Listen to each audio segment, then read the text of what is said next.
We've been gracious. We have been obedient to all the rules here, and we have done well. So thank you so much for this. I realize we're patting ourselves on the back a few weeks early here, but we are coming out of this, and that van was a mess. We'd have mashed up French fries in there. We had all kinds of debris there. In fact, Ron and I just went away for a couple of days, and just the two of us, and the car is a mess after going away on a road trip. So you have to pull it in, check the oil, make sure there's nothing going on with the vehicle, clean it out, get all the French fries out, and kind of get it back to good. Well, that's what we're doing here. As we're coming out of the pandemic, we need to take a look at ourselves and say, how have we fared? Do we need to kind of do a tune-up and shape up as we're coming back into the green? Now, I want to give us, this is the tune-up sermon.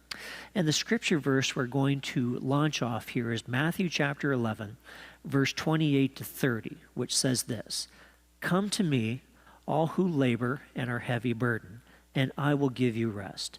Take my yoke upon you and learn from me, for I am gentle and lowly in heart, and you will find rest for your souls. For my yoke is easy and my burden is light." So let's take a look first. And I'm going to have them on the screen behind me. It's also on your outline as well there before you. Let's take a look at 9 signs that maybe your soul is weary or even sick. Okay, so 9 signs that your soul may be weary or sick. Now I realize that it's not normal for us to take a look at our souls necessarily to see if they're weary. Often we might think of our mind being run down, our emotions being tired, our bodies being tired.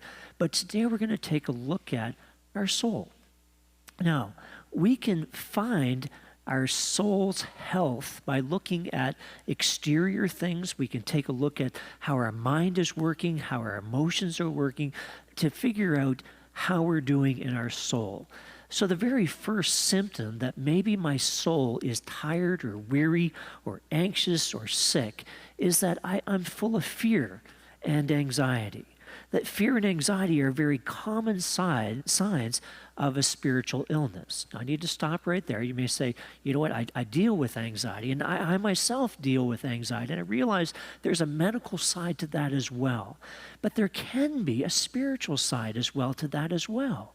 That when I am feeling fear, when I am feeling anxious, that there may be a root there, and there may be a sign that my soul is weary or sick.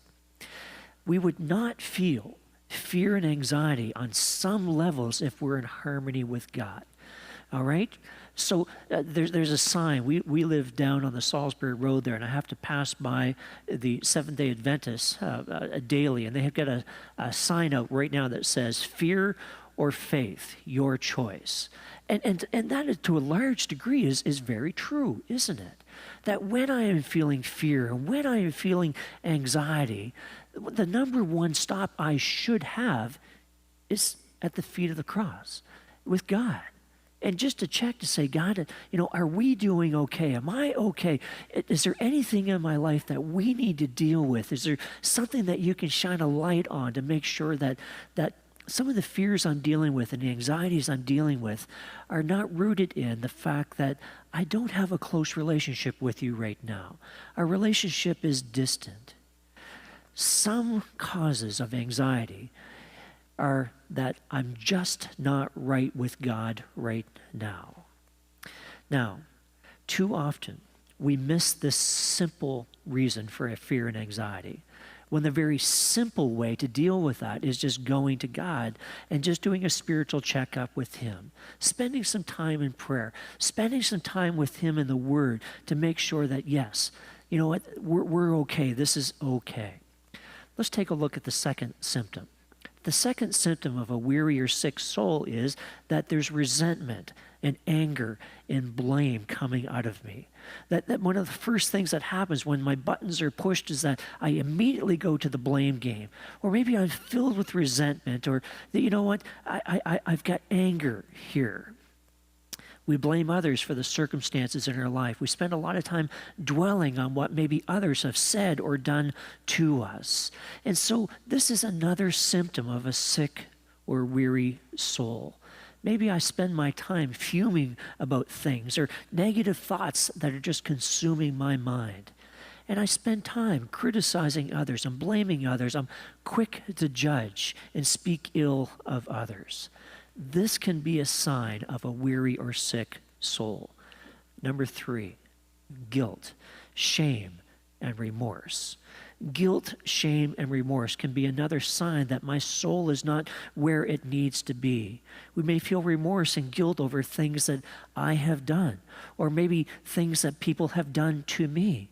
And I haven't asked forgiveness for those things, or I haven't reached out to someone and see if we can talk about these things and clear the air with someone else. But guilt and shame are just consuming me. Or maybe they're just a baseline there throughout my life that they're just there. The shame and guilt can flare up in me, but there's just unresolved guilt, shame, and remorse. Number 4, irritability and chronic negativity. If you feel constantly negative, this is a sure sign of spiritual illness and a sick and weary soul.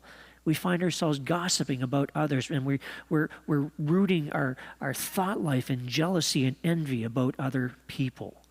Irritability and chronic negativity. We find ourselves often being angered, often getting our buttons pushed, and that is another sign of a sick and weary soul. Number 5, addictive behaviors. Behaviors that have their root in emotional and spiritual well-being. Addictions can be used to mask our feelings and distract us from pain. And we may think that addictive behavior is people that might be addicted to drugs or alcohol or things like that. But we don't realize sometimes that there may be more substances